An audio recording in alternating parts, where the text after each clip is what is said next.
All right, today I'm going to show you how I add detergent to the LG front loader washing machine dryer. Right here I have the compartment for adding detergent and softeners to it. Right here you have the main wash, and then you have the pre-wash. And then what I do is I have some Tide Ultra Oxy detergent right here. As you can see, it's meant for high efficiency washing machines right here. I'm just going to take it. I already have my load inside of the washing machine, and I'm gonna fill it up. I usually fill it up like 3/4 of the way.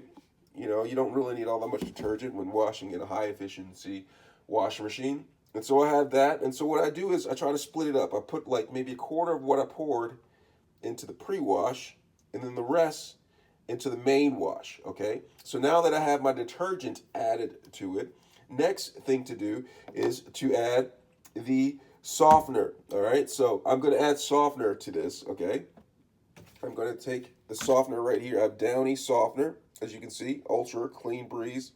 All right, fragrance, and I'm just going to add some softener to it. Pour it into the compartment right here. All right, so I add it, and I don't know what this push button does right here. I don't know, it's a push for something. I'm not sure exactly what it's for, but I added that to it, and then I'm just gonna push it in, and then go ahead, make selection, and then start my wash. And that's how I add detergent. Let me know if you have any questions.